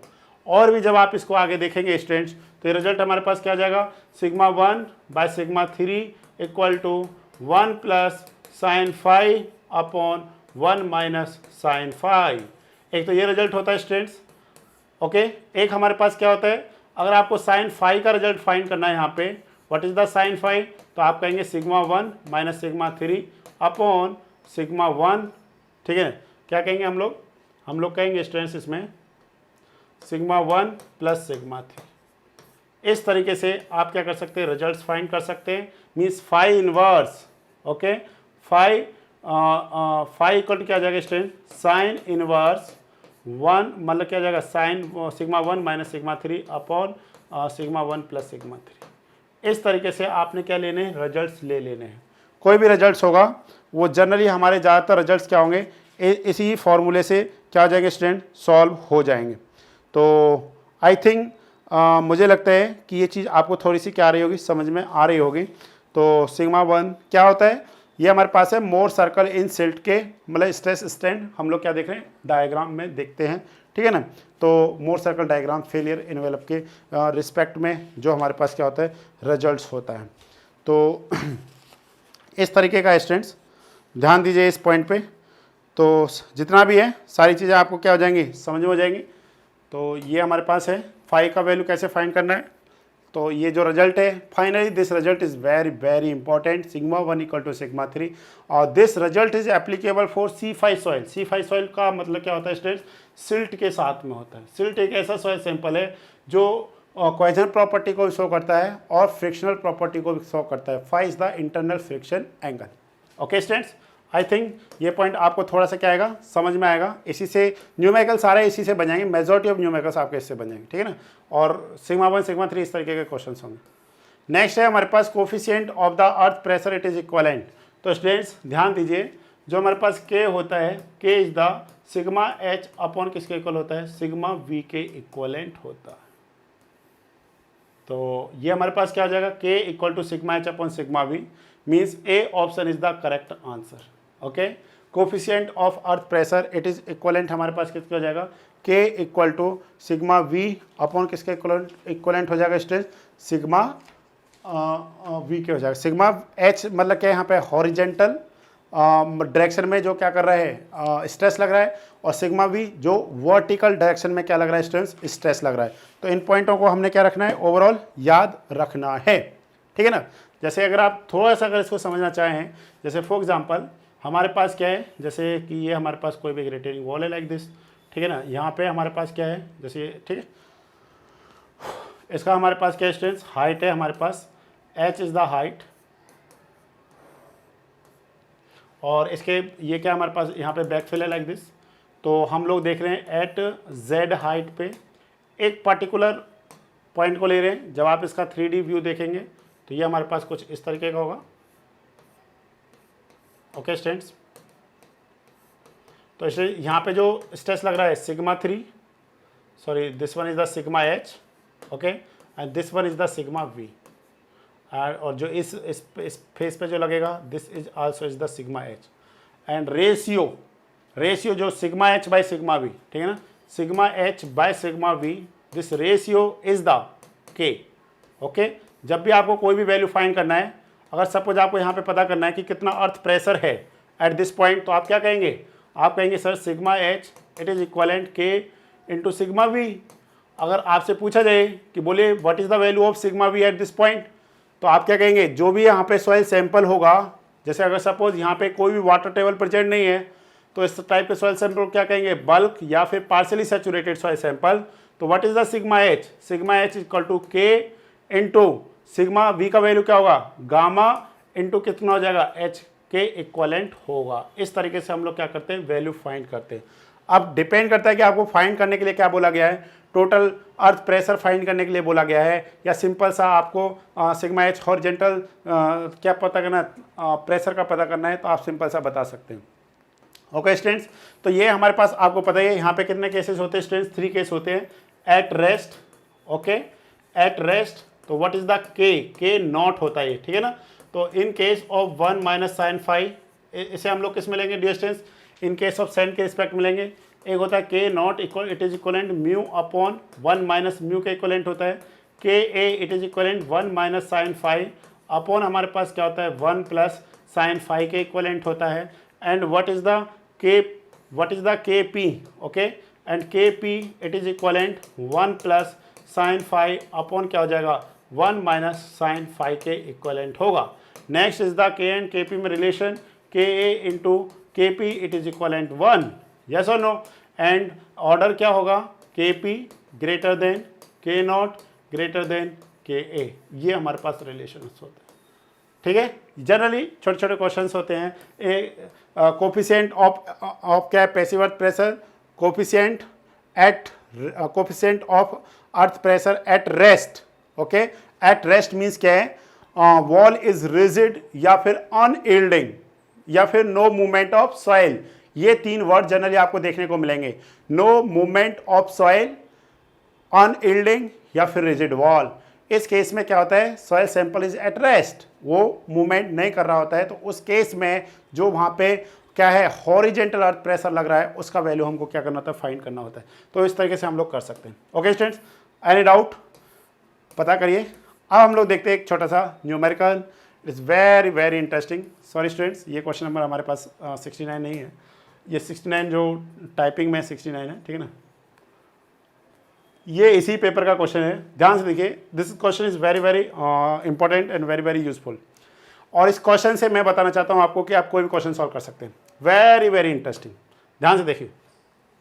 द फाउंडेशन ऑफ बिल्डिंग, हमारे क्या दे रखा है स्टूडेंट, फाउंडेशन ऑफ बिल्डिंग, मतलब बी का वैल्यू कितना दे रखा हमारे को 1.25 metre, okay. Next one is the deep, मतलब डी एफ, मतलब दे दिया हमारे को 1.0 metre, okay. The unit weight of the sand is, main यहाँ पे डिपेंड क्या करते हैं स्टूडेंट्स, कौन सा सॉइल सैंपल आपको गिवन करके दिया है। सॉइल इज द, सॉइल हमारे पास कौन सा student, soil is the Sandy. अब आप कहेंगे सर इतना आप क्यों ध्यान दे रहे हैं, सॉइल तो कोई भी हो, हम लोग को लगा देंगे direct formula. No students, in case of sandy soil is a example of cohesionless soil, yes और no. Sandy soil is a example of cohesionless soil, means C equal to 0, yes और no, C equal to 0, okay.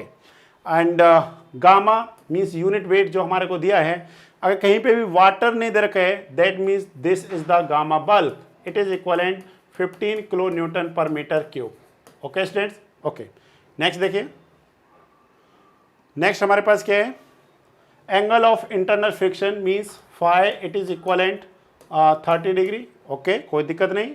And next one है हमारे पास, calculate the safe bearing capacity, हमको क्या find करना है students, QS का वैल्यू फाइंड करना है, safe bearing capacity. When factor of safety, factor of safety it is equivalent to, अगर आपसे एग्जाम में पूछा जाए स्टूडेंट्स तो 2.52 3 होता है, बट आपने क्या रखना है, अगर 3 है तो 3 पे टिक करना है। एज पर KR अरोरा जो बुक है वो डॉक्टर अरोरा साहब के अकॉर्डिंग जो मतलब फैक्टर ऑफ सेफ्टी हमने लेना है वो 3 लेके चलना है। The Terzaghi bearing capacity factors means NC equal to 9, NQ equal to 4 and NY means N gamma, ये Y नहीं है सॉरी गामा है, N gamma equal to 2। Okay, इसको हमने क्या रखना है, यूज रखना है। तो स्टूडेंट्स यहाँ पे 2 पॉइंट आपने याद रखने हैं, एक कौन सा है वो मैं बताना भूल गया आपको, एक पॉइंट मैं भूल गया हूँ यहाँ पे sorry, this is the important. Okay, एक आपने इस पॉइंट को भी क्या करना है, मार्क करना है। तो हम लोग देख रहे हैं यहाँ पे कौन सा फुटिंग है स्टूडेंट्स हमारे पास, स्ट्रिप फुटिंग। कौन सा फुटिंग है हमारे पास, स्ट्रिप फुटिंग। आप कहेंगे सर क्या जरूरी है ध्यान देना, यस ध्यान देना जरूरी है, ध्यान से समझने की कोशिश करिए। सबसे पहले these are the bearing capacity factors. Okay, NC, NQ, N gamma are the bearing capacity factors.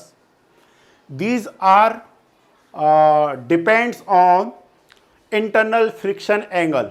Okay, these are based कह सकते हैं, these are depends on, ये क्वेश्चन में पूछा गया है bearing capacity factors are depends on, तो ये किस पे होता है, इंटरनल फ्रिक्शन एंगल पे, मीन्स फाई पे डिपेंड करता है। अगर फाई का वैल्यू चेंज हो जाएगा तो इनका वैल्यू भी क्या हो जाएगा, चेंज हो जाएगा। जैसे इन केस, जैसे मैं आपको कुछ स्टैंडर्ड केस बता रहा हूँ, ध्यान से देखते चलिए एक पॉइंट को, very important.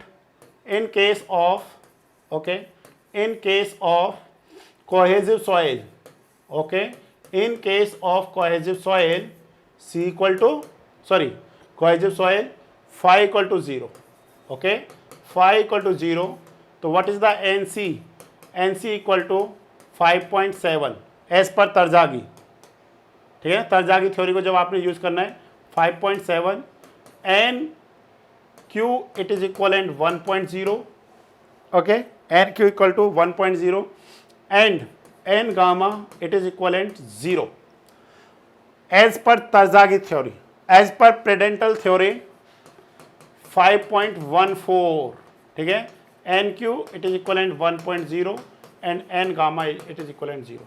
Please remember this thing. अब देखिए इसमें क्या देना है, इसमें मेन पॉइंट क्या रखना है, in Terzaghi theory base of footing is rough, in case of Prandtl theory base of footing is smooth. ये पॉइंट आपने क्या रखने, याद रखने, ठीक है ना।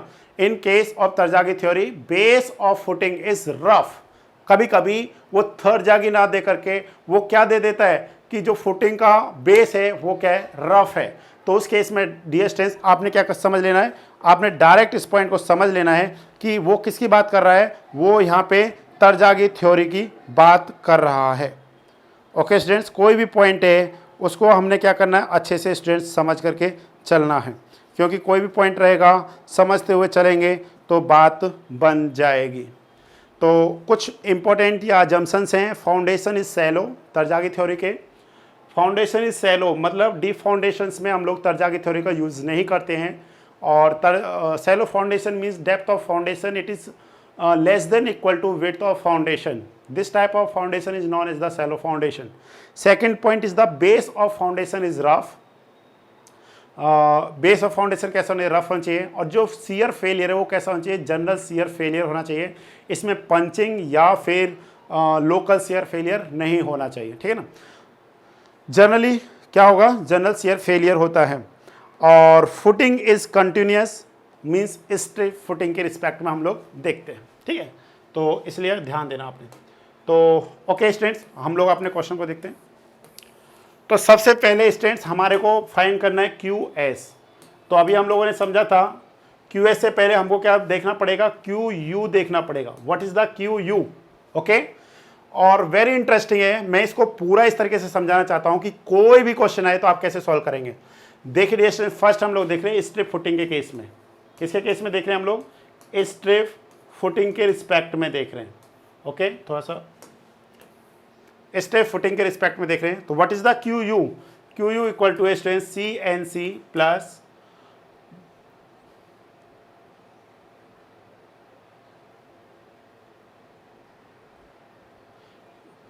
एक मिनट CNC plus gamma D F N Q plus 0.5 B gamma N gamma, ये हमारे पास रिजल्ट है students. C N C plus gamma D F N Q plus 0.5 B gamma N gamma. Okay, आप ध्यान से समझिए, ये हमारे पास एक जनरल फॉर्मूला है। क्या है? General formula.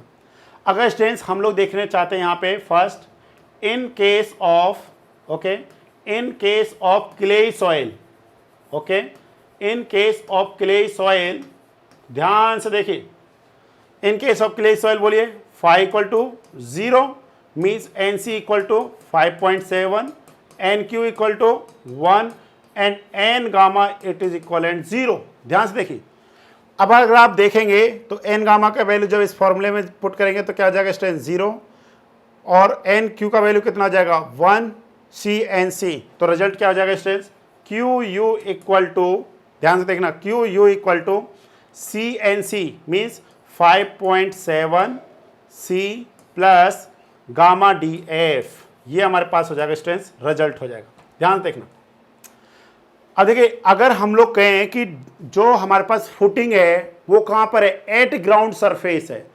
Footing is rest on ground surface, that means df it is equivalent 0, yes or no? df it is equivalent 0 because जो फुटिंग है वो कहाँ पर है? ग्राउंड सरफेस पर ही है। तो उस केस में this terms is also equal to 0, yes or no? तो Q U equal to 5.7 C, क्या आ जाएगा? Q U equal to 5.7 C. Okay, second में आपको क्या कहना चाहता हूं, ध्यान से देखिए। ओके, सेकेंड हमारे पास क्या स्टूडेंट, ध्यान से देखिए, net ultimate bearing capacity Q N U it is equivalent क्या होगा? Q U minus gamma D F. Okay, हम लोग जनरल रिजल्ट देख रहे हैं। जनरल में क्या हो जाएगा students? C N C plus gamma D F N Q minus gamma D F, तो हम लोग क्या कहेंगे? Gamma D F in bracket N Q minus 1 plus क्या आ जाएगा students? 0.5 B gamma N gamma. Yes और नो? अगर यही आप क्ले के केस में देखेंगे, इन केस ऑफ क्ले, ठीक है, यही हम लोग किसके रिस्पेक्ट में देख रहे हैं? एक सेकंड देखिए, ये हो गया हमारे पास सेकंड, ठीक है, ये हो गया हमारे पास फर्स्ट। सेकंड हम लोग देख रहे हैं in case of clay. Okay students, in case of clay, ध्यान से देखिए, इन केस ऑफ क्ले क्या रिजल्ट आएगा? N gamma equal to 0 in case of clay means this terms is 0। Okay, अब देखिए एन क्यू का वैल्यू कितना है? 1। एन क्यू का वैल्यू कितना है students? 1 in case of clay. तो फॉर्मूला क्या आ जाएगा? Q N U it is equivalent 5.7 C, okay, plus देखिए ध्यान से, gamma D F N Q minus 1 in case of clay N Q equal to 1, 1 minus 1 equal to 0 plus 0 it is equivalent 5.7 C. My dear students, यहाँ से काफ़ी बार exam में question frame होता है, और वो क्वेश्चन क्या फ्रेम होता है? ध्यान से देखिए, वो क्वेश्चन क्या फ्रेम होता है? क्यू एन यू मतलब net ultimate bearing capacity in case of cohesive soil या फिर clay is not depend on the depth of footing and width of footing. Clear हुआ? डेप्थ और विड्थ ऑफ फुटिंग पे depend नहीं करता है क्या? Net ultimate bearing capacity of cohesive soil. काफ़ी बार एग्जाम में क्वेश्चन आता है ये, ठीक है ना? तो इसको आपने क्या रखना है स्टूडेंट्स? याद रखना है। तो ये हो गया हमारे पास क्यू एन यू। नेक्स्ट हम लोग क्या देख रहे हैं? थर्ड जो हमारे पास है students, third is the Q N S, net safe bearing capacity. This one is the net safe bearing capacity, net safe bearing capacity. ये क्या होगा हमारे पास? ध्यान से देखते चलिए एक बार। Net safe bearing capacity students it is equivalent Q N S equal to Q N U upon factor of safety. तो क्या हो जाएगा students? 1 upon factor of safety in bracket C N C plus gamma D F N Q minus 1 plus 0.5 B gamma N gamma. ये हमारे पास क्या होगा, result होगा नेट सेप बियरिंग कैपेसिटी का। एंड लास्ट वन, अगर आप किले के रिस्पेक्ट में देखेंगे स्टूडेंट्स, तो आपको पता है इन केस ऑफ किले तो सिर्फ आपको क्या मिलेगा, सी एन सी मिलेगा। तो C N C by factor of safety, simple सा आप नेट सेफ बियरिंग कैपेसिटी का वैल्यू फाइंड कर सकते हैं। Fourth one is the safe bearing capacity, safe bearing capacity. It is denoted by QS and it is equivalent QNS plus क्या जाएगा students, gamma DF के equivalent होगा। तो it is equivalent, ये किसके इक्वलेंट हो जाएगा स्टूडेंट्स, QNU डिवाइड में factor of safety plus gamma DF। और आगे क्या लिखेंगे आप, QNU को क्या लिख सकते हैं आप, QU minus gamma DF upon factor of safety plus क्या हो जाएगा students, gamma DF। This one is the result. Okay, safe bearing capacity. अब स्टूडेंट्स, अब हम अपने क्वेश्चन को सॉल्व करते हैं, फिर मैं आपको थोड़े से और फॉर्मूलेज हैं वो भी मैं आपको बता दूंगा। तो फाइनली देखिए, बस रिजल्ट पुट करने, सारा कुछ हमारे पास है। तो स्टूडेंट देखिए ध्यान से, तो फाइनली हमारे पास क्या रिजल्ट आएगा स्टूडेंट्स, फाइनली हमारे पास जो रिजल्ट आएगा, first we find the value of QU, ठीक है ना, minus gamma DF FOS plus में क्या आ जाएगा हमारे पास, गामा DF के इक्वलेंट होगा। तो मैं आपको यहाँ पे बताना चाहता हूँ, इसको देख के ध्यान से, थोड़ा सा 1 सेकंड मेरे को टाइम दीजिए, जिससे ना मैं क्वेश्चन को थोड़ा नीचे लेके आता हूँ।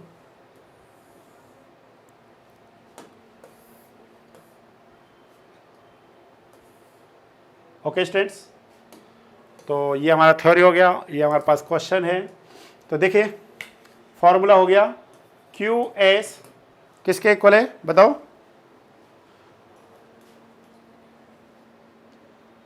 QS किसके इक्वलेंट है स्टूडेंट्स,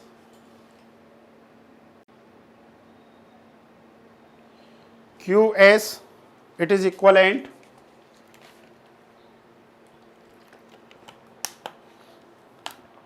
स्टेप बाय स्टेप करते चलिए। फर्स्ट हम लोग किसका वैल्यू फाइंड करते हैं, सॉरी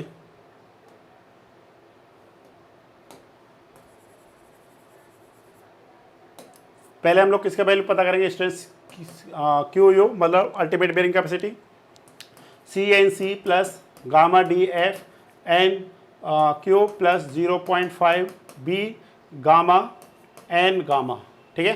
तो इस रिजल्ट को आप ध्यान से देखिए, यहाँ पे QU equal to CNC plus gamma DF NQ plus 0.5 B gamma N gamma. What is the C equal to 0, why, because soil is the sandy soil. तो ये स्टेप तो हो गया 0 plus what is the gamma, gamma is the 15, what is the DF 1 multiply NQ is already given, कितना हो गया 4 plus 0.5। Okay students, इसको ऐसे लिखिए ब्रैकेट में 0.5, what is the B equal to 1.25 multiply gamma 15 multiply N gamma 2। तो students आप इसको सॉल्व करिए, तो यहाँ से आपको क्या मिलेगा, QU का वैल्यू मिलेगा। सॉल्व करिए एक बार, कितना आ रहा है बताइए, आप भी साथ साथ में सॉल्व करिए, तभी अच्छा लगेगा, आप लोगों को समझ में आएंगी सारी चीज़ें। सारे पॉइंट्स क्या होने चाहिए, क्लियर होने चाहिए, 1 to all, तभी जाकर के स्टूडेंट्स मज़ा आएगा दुनिया में। तो हम लोग क्या करते हैं, कैलकुलेटर का यूज़ करते हैं। अब कैलकुलेटर कहाँ पे दे रखा है, कैसे पता चलेगा कैलकुलेटर, अच्छा नॉर्मल कैलकुलेटर है, सॉल्व कर लेते हैं, ठीक है। तो कितना हो जाएगा स्टूडेंट्स, 15 एकम 15 प्लस 4, 15 चौका 60, 60 प्लस 0.5 इंटू 2 1, 15 15 मल्टीप्लाई 1.25, ठीक है, 1.25 मल्टीप्लाई 15, ओके, प्लस कितना हमारे पास 60। तो इट इज़ इक्वलेंट, ये हमारे पास है 18.75, टोटली जो वैल्यू आ रहा है 78.75, okay.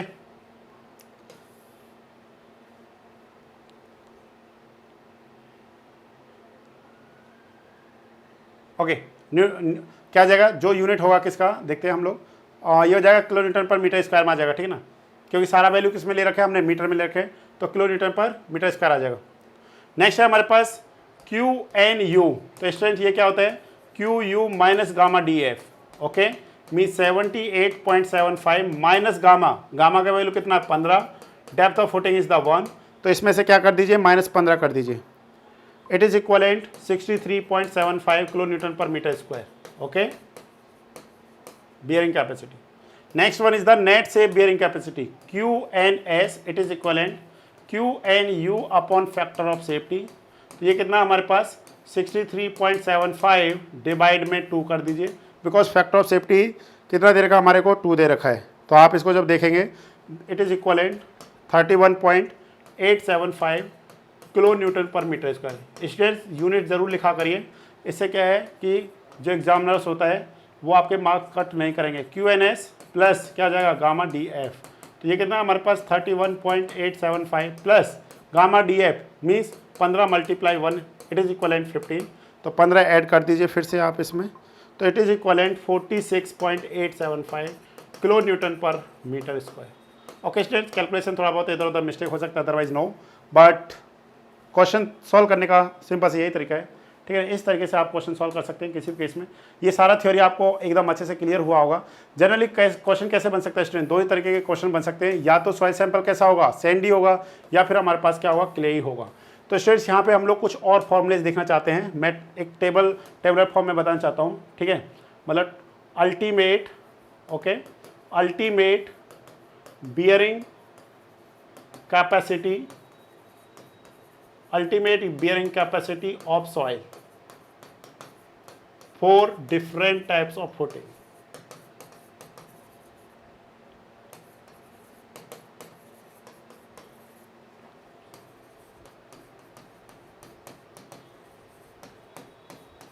for different types of footing।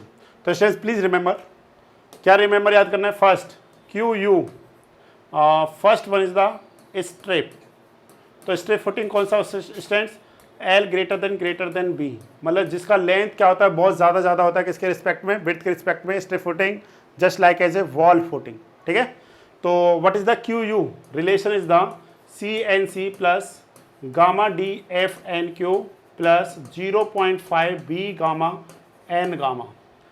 Second है स्टूडेंट्स हमारे पास सर्कुलर की जगह पर मैं पहले आपको क्या बताता हूँ, स्क्वायर बताता हूँ। स्क्वायर फुटिंग के रिस्पेक्ट में what is the QU, it is equivalent 1.3 CNC plus gamma DFNQ plus 0.4 B gamma N gamma. Third है स्टूडेंट्स हमारे पास सर्कुलर, अगर आप सर्कुलर फुटिंग के रिस्पेक्ट में देखते हैं तो क्या होगा हमारे पास, QU it is equivalent 1.3 CNC plus gamma DFNQ plus 0.3 B gamma N gamma. Okay, this one is the okay. Next है हमारे पास students fourth one is the rectangular footing. तो व्हाट इज द QU, तो students इसमें हो जाएगा हमारे पास, एक second, 1.3, okay, 1 plus 0.3 B by L, okay, CNC plus gamma DFNQ plus 1 minus 0.2 B by L। Multiply में क्या होगा स्टूडेंट्स, 1/2, मल्टीप्लाई में क्या हो जाएगा 1/2, और क्या हो जाएगा हमारे पास B गामा N गामा। ये हमारे पास एक इम्पॉर्टेंट रिजल्ट।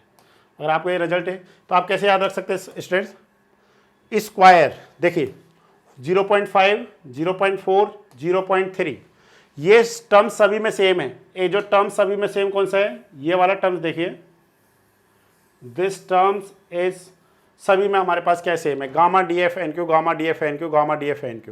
ओके, CNC 1 यहाँ पे क्या है 1.0, 1.3, 1.3, 1 plus 0.3 B by L, B is the width, L is the length, because rectangular footing, 1 minus 0.2 B by L multiply 1/2। ये पॉइंट आपने क्या रखना है स्टूडेंट्स, यहाँ पे याद रखना है। तो आई थिंक आपको ये सारे पॉइंट्स क्या हो गए होंगे, समझ में आ गए होंगे। तो स्टूडेंट्स यहाँ पे ये ध्यान देना है, ये सारा केस किस में है, ये जर्नल शियर फेलियर में है, जर्नल शियर फेलियर। अगर यही हमारे पास कैसा हो जाए, लोकल शियर फेलियर हो जाएगा स्टूडेंट्स, तो वहाँ पे CC नहीं रहेगा, ठीक है ना। तो in case of local shear failure, ठीक है ना, in case of local shear failure, in case of local shear failure, तो जो मॉडिफाइड सी होता है वो क्या होता है 2/3c, जो पहले वाला सी था, और जो फाई है हमारे पास phi M, it is equivalent 10 inverse 2/3 into क्या होता है फाई के इक्वलेंट होता है।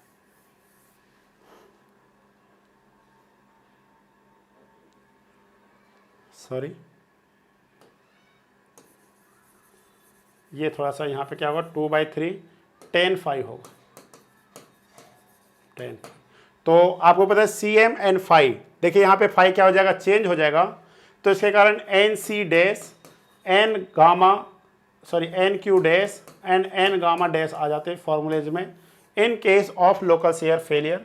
अब हम लोग डेप्थ में पढ़ते हैं, इन सारी चीज़ों को डिफ्रेंशिएट करते हैं कि local shear failure, general share failure कब होगा, लोकल शेयर फेलियर कब होगा, पंजिंग शेयर फेलियर कब होगा, इन सारे टर्म्स को हम लोग अच्छे से समझते हैं। ओके स्टूडेंट्स, नेक्स्ट देखते हैं। नेक्स्ट है हमारे पास ये क्वेश्चन स्टूडेंट्स, क्वेश्चन नंबर 7। इस क्वेश्चन का आंसर देखना हमने को, the dry weight of A soil sample, ठीक है, the dry weight of A soil sample, ठीक है। तो यहाँ पे दे दिया वेट दे दिया ना, देखिए, और लिख के दिया है वेट, यूनिट दे दिया ग्राम, तो यहाँ पे आप लिख लीजिए सिंपल सा मास। क्या दिया आपको, मास इक्वल टू दिया स्टूडेंट्स 70 ग्राम। ओके, कोई दिक्कत नहीं। वॉल्यूम मतलब क्या है, volume of soil sample, soil, it is equivalent 40 मिली, क्या है मिलीलीटर। अब स्टूडेंट्स देखिए, जब भी मिलीलीटर आए तो please remember one result, 1 ml it is equivalent 1 cc। Okay, 1 ml equivalent 1 cc मतलब centimetre cube, 1 ml it is equivalent 1 cc मतलब सेंटीमीटर क्यूब। दैट मीन्स ये हमारे पास कितना है 40 cc दे रखा है। अब आप कहेंगे सर क्यों, आप ऐसा क्यों कर रहे हैं, अगर हम ऐसा ना करें तो देखिए रो डब्ल्यू जो होता है हमारे पास, डेंसिटी ऑफ वाटर क्या होता है हमारे पास, एक तो होता है 1000 kg पर मीटर क्यूब, यस और नो, या फिर दूसरा रिजल्ट क्या होता है हमारे पास 1 ग्राम पर क्या होता है सीसी होता है। तो इसलिए हमारे को पता होना चाहिए, जब भी ml में आए तो आप उसको किस में रख दीजिए, सीसी में रख दीजिए। ओके, अब आपसे उन्होंने क्या दे रखा है, specific gravity of the soil G equal to 2.65, yes और no, determine the void ratio and volume of voids. तो देखिए स्टूडेंट्स, आप यहाँ पे दो तरीके से फाइंड कर सकते हैं। कैसे, what is the relation of rho D equal to G rho W upon 1 plus E, yes और नो। अब आप रो डी कैसे पता कर सकते हैं, rho D equal to M D मतलब dry mass upon V soil sample. यहाँ से आप क्या करेंगे, रो डी का वैल्यू पता चल जाएगा, G is already given, rho W is 1 gram per CC, only 1 unknown, क्या है हमारे पास E is the void ratio, आप सिंपली फाइंड कर सकते हैं। ओके, फर्स्ट, बट सेकंड उन्होंने हमसे पूछा है वॉल्यूम ऑफ वॉइड्स, तो आप सभी को पता है what is the E equal to volume of void to the volume of solid. अब मेन पॉइंट क्या है स्टूडेंट्स, कि यहाँ पे अगर ई निकल जाए तो फिर आपको वी एस का वैल्यू फाइंड करना पड़ेगा। अगर वी एस जब तक आपको नहीं पता पड़ेगा, मतलब वी एस का मतलब है वॉल्यूम ऑफ सॉलिड, यस और नो, वॉल्यूम ऑफ सॉलिड, जब तक आपको वी एस का वैल्यू नहीं पता चलेगा तब तक आप वी वी का वैल्यू नहीं फाइंड कर सकते। तो स्टूडेंट्स फिर वी वी कैसे फाइंड करना है, ध्यान से देखिए, एक रिलेशन होता है हमारे पास, वो रिलेशन क्या है वो ध्यान से देखिए आप, यहाँ पे इसको हम लोग यहाँ ले जाते हैं। तो हमारे पास क्या है, specific gravity, it is the ratio of the unit weight of the soil sample to the unit weight of water, या फिर दूसरा क्या कह सकते हैं, it is the ratio of the density of the soil sample to the density of water, yes और no. तो हम लोग लिखेंगे रो सॉइल डिवाइड में रो वाटर, यस और नो। अब रो सॉइल को कैसे लिख सकते हैं हम लोग, मास ऑफ सॉइल डिवाइड में वॉल्यूम ऑफ सॉलिड, सॉइल। अब देखिए ये जी दे रखा है, सॉलिड का दे रखा है, सॉलिड का, तो हम लोग यहाँ पे क्या लिखते हैं, सॉलिड लिखेंगे, ठीक है। सॉइल को हटाते हैं, सॉइल को हटा देते हैं हम लोग, यहाँ पे क्या लिखेंगे, सॉलिड, सॉलिड, ठीक है। ये भी क्या होगा, सॉलिड, एक सेकंड रुकिए, और solid, V solid upon rho water. तो बोलिए यहाँ से हम लोग पता कर सकते हैं क्या, V S it is equivalent M divide में G into rho W, simple सा, यस और नो, इस तरीके से कर सकते हैं। अब आप कहिए सर आपने यहाँ पे एम क्यों लिया है, देखिए ड्राई वेट का मतलब क्या होता है, सॉइल में आपने ध्यान देना है, सॉइल जो होता है it is a mixture of the solid liquid and gas. अब ड्राई के केस में लिक्विड तो हो नहीं सकता है, और जो गैस में क्या लेते हैं एयर का मास जो क्या है वो नेगलेक्ट करके चलते हैं। तो इसका मतलब क्या है, जो ये वेट है ये डायरेक्ट किसका है, सॉलिड्स का है, मतलब जो सॉलिड्स हैं सॉइल के अंदर जो सॉलिड्स प्रेजेंट है उसी का वेट है। तो इसीलिए हम लोगों ने यहाँ पे क्या लिखा है, M solid by V solid, और ये किसका दे रखा है स्ट्रेंथ, सॉइल नहीं सॉलिड होगा ये, ठीक है ना, यहाँ पे स्पेसिफिक ग्रेविटी है किसका है, सॉलिड का है। तो आप सिंपली यहाँ से क्या कर सकते हैं, वैल्यू फाइंड कर सकते हैं, नहीं कर सकते, सिंपल सा ये हो जाएगा हमारे पास सॉलिड, ठीक है ना, इसको आप क्या लिखिए सॉलिड, ठीक है सॉलिड, तो ये हो जाएगा G solid it is equivalent density of solid by density of water. Density of solid को क्या लिख सकते हैं, mass of solid per upon volume of solid divide में रो वाटर। तो V S it is equivalent कितना हो जाएगा, इसके इक्वलेंट हो जाएगा। तो बताइए यहाँ से आप वैल्यू फाइंड कर सकते हैं, yes M it is equivalent कितना हो गया हमारे पास 70, क्या दे रखा है ग्राम, अपॉन जी का वैल्यू कितना दिया है 2.65, and what is the rho W, sorry हाँ rho W it is equivalent 1। तो आप इसको सॉल्व करिए, 70 डिवाइड में 2.65,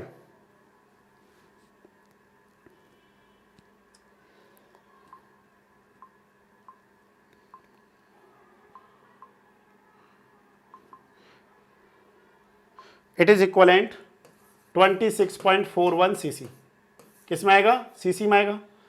ये हमारे पास किसका हो गया वॉल्यूम, ये तो हो गया strength, this is the volume of solid. तो V इक्वल टू क्या होता है, volume of soil it is equivalent, ये क्या है हमारे पास soil, it is equivalent volume of solid plus volume of voids. तो what is the VV equal to volume of soil minus volume of solid. तो क्या आ जाएगा strength, this one is the 40 cc minus 26.41 cc। तो आप क्या करिए -40 कर दीजिए, it is equivalent 13.58 okay ml, sorry cc। तो देखिए एंड व्हाट इज पहला क्वेश्चन तो ये आ गया हमारे पास, ओके पहला क्वेश्चन तो हमारे पास ये आ गया। दूसरा हमारे पास क्या है, void ratio E it is equivalent किसके होता है बोलिए, E हमारे पास हो जाएगा VV by VS। What is the VV 13.58 divide में 26.41। तो CC से CC कैंसिल हो जाएगा, मीन्स डिवाइड कर दीजिए, डिवाइड में हमारे पास है 26.41, इट इज इक्वलेंट 0.51 के अप्रोक्सीमेट आएगा। इस तरीके से हमारे पास क्वेश्चन आ जाएगा स्टूडेंट्स, ठीक है ना। कैलकुलेशन एक बार आप देख सकते हैं, कभी कभार बाय मिस्टेक कुछ हो जाता है, पर प्रोसेस समझ आना चाहिए, प्रोसेस हमारे पास सेम है। नेक्स्ट क्वेश्चन स्टूडेंट्स ये हमारे पास, इस क्वेश्चन का आंसर बताइए क्या आंसर आएगा, इस क्वेश्चन का आंसर बताइए क्या आंसर आएगा।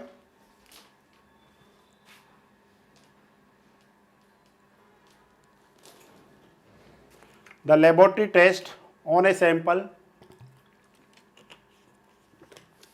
of a soil gave the following results: water content WN it is equivalent 24%, liquid limit means WL it is equivalent 62%, okay, plastic means WP it is equivalent 28%, determine the plasticity index and consistency index। तो simple सा question है, तो बोलिए सबसे पहले हम लोग पता करते हैं IP it is equivalent liquid limit minus plastic limit.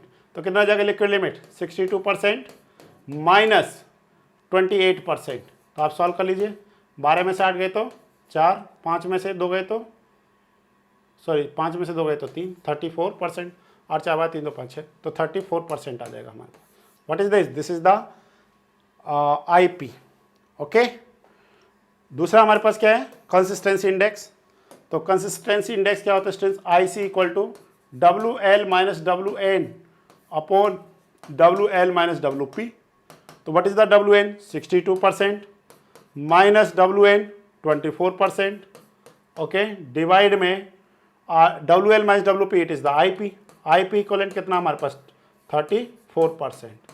तो सॉल्व कर लीजिए, 62 में से 24, 12 में से 4 गए तो 8, रह गए कितने 5, 5 में से 2 गए तो 3, 38 डिवाइड में 34। ऐसा है क्या? ये कुछ ज़्यादा नहीं हो गया? क्या किया जाए? एज पर दिस तो यही आ रहा हमारे पास।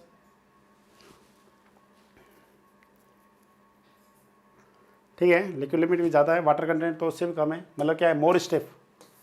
तो आप सॉल्व कर लीजिए इसको। इट इज़ पॉसिबल, यस और नो? यही तो पता होना चाहिए पॉसिबल है या नहीं है। कोई भी चीज़ 38 डिवाइड में 34 इट इज़ इक्वलेंट 1.11। क्या it is possible? Yes, possible तो है, because I C greater than 1 होता है, नो डाउट। कब होता है? Soil is very stiff, yes और नो, वेरी हार्ड। इस केस में लिक्विड लिमिट क्या होगा? Liquidity index IL less than क्या होगा? मतलब क्या होगा? 0 होगा, मतलब नेगेटिव में आएगा। किस में आएगा? नेगेटिव में। चेक कर लीजिए, अगर चेक करने के बाद नेगेटिव आता है तो सही है, अदरवाइज फिर गलत है। कैसे चेक करेंगे हम लोग? IL it is equivalent WN minus WP upon WL minus WP। तो WN कितना है? 24%, WP कितना है? 28%, अपॉन क्या है? WLIP, ये तो हमारे पास कितना है? 34%। तो स्टूडेंट्स देखिए, ये वैल्यू जो भी सॉल्व करेंगे नेगेटिव आएगा। अगर ये नेगेटिव है तभी सही है। क्यों? क्योंकि एक रिलेशन होता है हमारे पास IC plus IL, liquidity index plus consistency index, it is equivalent 1। ये 1 तभी होगा ना, क्योंकि ये तो क्या है, 1 से ज़्यादा है, तो ये क्या होगा? 0 से कम होगा, नेगेटिव में होगा, तभी तो वॉल्यू क्या आएगी? पॉजिटिव में। वो इसका सम क्या आएगा? 1 के इक्वलेंट आएगा। इस तरीके से अगर आप चेक करेंगे तो स्टूडेंट्स 2020 में जो भी न्यूमेरिकल था, ठीक है, जो भी ऑब्जेक्टिव्स थे मैंने आपको सारे कराए हैं। आई थिंक आपको समझ में आया होगा। अगर कोई भी चीज़ समझ में नहीं आती है तो आप कमेंट कर सकते हैं। मेरी पूरी कोशिश रहेगी कि हम उसको बहुत अच्छे से करें, ठीक है ना।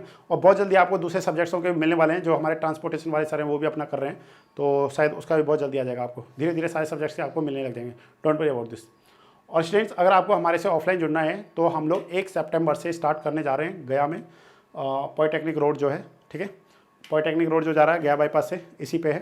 तो आप हमारे से जुड़ सकते हैं 5th सेमेस्टर में, 3rd सेमेस्टर में, जो भी है, 4th सिविल इंजीनियरिंग स्टूडेंट्स, जो भी हमारे मेन पेपर्स हैं, स्पेशली फॉर मेन पेपर्स, ठीक है ना। मेन फोकस हमारा मेन पेपर्स पर रहेगा, जैसे कि स्टील स्ट्रक्चर है, ट्रांसपोर्टेशन है, मॉस है, ठीक है, इन्वायरमेंट है, RCC है, सर्वे है, ट्रांसपोर्टेशन, फ्लूइड मैकेनिक्स, जितने भी टॉपिक्स हैं आप हमसे अच्छे से जुड़ सकते हैं, कोई दिक्कत वाली बात नहीं है। Okay students, thank you.